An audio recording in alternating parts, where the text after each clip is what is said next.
If you're just starting out on YouTube, the best camera that I would recommend is already in your pocket. So in this video, I'm going to show you how to record a YouTube video step by step using your smartphone.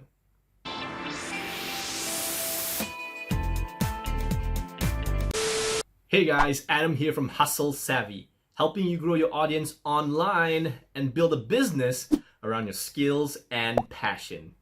If you're new here, hit the subscribe button and that bell icon so that you won't miss any of my videos. So a lot of people don't realize how powerful their smartphone camera is. You know, most smartphones can already record HD, that's high definition, and also some phones can record 4K. That's crazy lot of power to have in your pocket. So if you don't have any professional video recording experience, you know, you're not a videographer in any sort of way, I would recommend that you hold off from buying those expensive gear before you've grown your channel significantly enough and your business enough so that you can cover those costs for actually acquiring those high-end equipment. Because honestly, you don't really need them just yet. Heck, I don't even have a DSLR camera. Heck, I don't even have a DSLR camera. I only have a webcam. However, if you do have some budget to spare, I would still recommend a few accessories here and there when you're doing recording with your smartphone, and I'll leave all the links in the description below. Okay, so the first thing you want to do is to frame your shot. So what it means is that you should know what are you going to be shooting at, and knowing what is going to be in your background and all the other factors like lighting and sound should come into play as well. So ideally what you want to do is to make sure that you're using your selfie camera and then position your camera around in different parts of the room, point it towards, you know, different backgrounds and layouts, making sure that there are not too many distractions behind. Most importantly though is the subject. So if you're making a video like what I'm doing, which is I am the subject, I'm the one speaking. Some of the terms that people use for this type of video is a talking head video because my head is talking. Speaking of which, the next tip is once you have your frame set up, one of the influences for where you want to frame your shot is obviously lighting. Now what I'm doing here is using natural light coming from the window and it's pointing towards me, the subject. So the rule of thumb is do not point your camera towards the light source. What you'll get is a blinding white light or whatever color light is the sun during that time. So what you do is make sure the camera is facing away from the source of that natural light if you're using the sun as a natural light, and then making sure that you are, as the subject, either yourself or the product, is being lit well enough so that it's clear to the viewer what is the focus of this entire scene. So if you're just starting out, I do recommend that you use whatever's available to you when it comes to lighting. Hey, the sun is a free resource for you to use, and of course it's bright enough during the day, and you might have a problem once, you know, clouds pass over or if suddenly it decides to rain. That's the only con to it. Other than that, if you have a big enough window and you have the sun facing in a particular direction, take advantage of that and then let it light up your entire scene. Now, when do you actually want to have an extra light? I have this little LED light that I'm using. It just so happened to come with the recent package that I just ordered when I was buying other equipment. If I ever have a situation where I need to film at night, or like I said before, natural light is not accessible or is not really ideal, maybe it's raining, maybe it's just bad weather, you can just fire up the light, and then that is an artificial light that you can control, and it's directing to your face and to your subject. I'll probably make a separate video all about lighting because it is a complex subject and there are many things I can talk about. Let me know in the comments below if you're interested in that. I guess I'll do that video once this whole pandemic thing settles down, because then I can actually drive back to the studio and show you my other equipment and some bad decisions and good decisions I've made with regards to purchasing these lighting equipments. Now, once you're done with your framing of the subject or the framing of the scene, you already have your lighting sorted. The next thing you want to figure out is, well, how to hold the camera. You could technically go and just, hold onto your camera, but from past experience, if you're doing typically 5 to 10 minutes length of video, I don't think that's a good idea, especially if most of your footage is a talking head footage where you are presenting information to the camera. It can get very tiring, and the other thing is it will be very shaky. And you really want to make sure you minimize camera shake, because it's gonna give some people a lot of headaches, and they'll click away from your video and leave a thumbs down and unsubscribe. Oh, you get a picture. Now, a great alternative and a very DIY and low budget option is actually using the stuff around you. I think there's a theme going on around here, right? So you can actually stack boxes, especially shoe boxes or books or both. You can mount the camera on top, and then you can put other books behind the camera so that the camera won't fall down. Obviously, if not, you'll be shooting the floor, which is kind of pointless. The other option is, if you are using a window like me, what you can do is put the camera and lean it towards the window.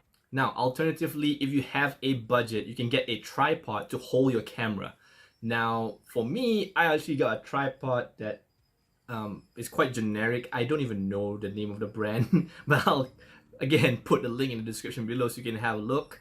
It's a basic tripod, nothing fancy, but the thing is, you can actually adjust the tripod's height by, well, putting it on the shelf or maybe on a table. You can stack books underneath the tripod as well to kind of increase the height.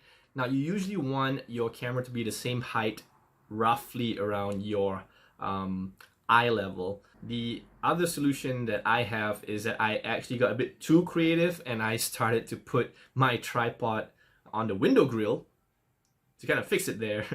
And I find that it's because after experimenting with different framing of my shots and my background, I find that this has the most benefit for me from a height perspective, from a presentation perspective as well, because I could stand up, and also because I could get the direct sunlight that I could benefit from, and it's free. Another option is the actual attachment that I'm using, which is not just a tripod, but another mount above the tripod itself. It's Ulanzi, I don't know whether I'm pronouncing it right. Basically, the full name of the product is the Ulanzi U-Rig Pro. Gosh. Basically, this is a frame for your phone, and you can put your phone in the middle of the entire frame. And the extra benefit of this is that you can put your light and your microphone and any other accessories, and it becomes this portable moving mount. Yes, you can basically detach this mount and have all your other lighting and sound attachments still attached to the mount, and you can start moving around and panning your shots, just like if you were to create certain scenes where you're chasing someone or you're keeping track of a fast-moving object, which is pretty interesting for a smartphone kind of rig. And it's a very basic setup too, very quick, very easy to set up, and very modular. Okay, now that you have your frame of your shot and you got your lighting sorted, you got your mount or your tripods, what you need next is audio. Rule number 1, avoid using the built-in mic in your phone. So if you can't use the mic built into your phone, then what's your alternative? Especially if you're low on budget. Well, I'll tell you. You can actually use the mic or the headset, actually, the earphones that you've gotten from just buying the phone itself. Because here's the thing, by having any mic just nearby to you, somewhere around here, and near to your mouth, where the voice is coming from, it'll already eliminate a lot of problems. Particularly, it'll capture direct sound from you first, and then it'll also be a little bit further away from all the other noise around your environment, and that will make your voice and your presentation a bit more clear. For myself, I'm using a shotgun mic. Yeah. No, a shotgun mic is basically a fancy name for a type of microphone that's used in videography, where you point at the direction of the sound that you want to capture, and that mic will then eliminate or at least reduce the other sound within the environment in other directions. Of course, depending on the price, the more expensive it is, the more likely it is to eliminate all the other noise around and really just laser focus on what's in front of it. The budget version of the shotgun mic that I would recommend is the Boya BY-MM1. Basically, is very, very powerful, and for the price that you're paying, the output's pretty awesome.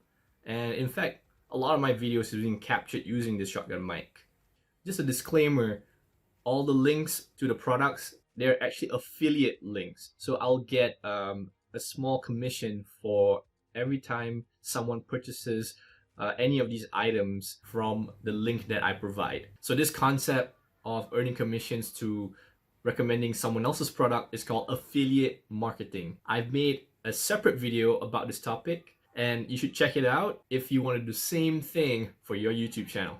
Okay, now that we have all the other things set up, including lighting, sound, tripod, and framing the shot, all you gotta do now is start practicing and hit record. So one tip I have when it comes to recording on your smartphone is to make sure that your eyes are looking at the lens, which is the small lens that we have right here if you're using selfie mode. Now, I'm guilty of this as well. Sometimes my eyes will be here. I'm trying to check out the footage, or I get distracted with my own movement in the footage, and then my eyes might be gazing somewhere else when it's not supposed to. I'm trying to practice as well on my end to look where I'm supposed to, and it does take a bit of time to get used to it. And there are times where I'm not consistent with it. There are times I do it on purpose, but yeah, that is one of the more important tips I have for you, so that you are actually not gonna create this weird, awkward thing where you're staring somewhere slightly to the left or slightly to the right instead of looking straight at the viewer. Now, speaking about selfie mode, it's the mode that I recommend personally when it comes to shooting with smartphones. I know the back camera, the main camera, is way more powerful, but you'll be surprised how you can achieve a lot of things with just your selfie camera as well. And in fact, all my videos so far has been using the selfie mode. The reason why I would recommend the selfie mode is because you're able to touch the screen. You can see my finger here. And also you're gonna be able to do quick checks visually on what is being recorded. If there's something moving in the background, if you have other things moving, maybe your little kid running around, at least you have a view of that. You stop recording and do something about it. The other reason why I prefer selfie mode is because I can quickly stop and pause as necessary.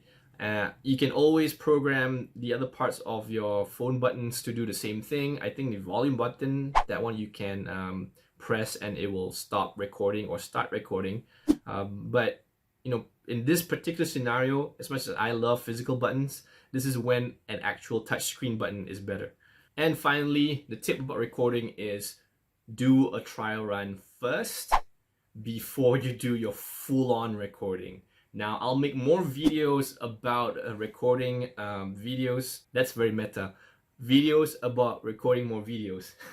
Specifically for YouTube videos, nothing super high-end professional videography level.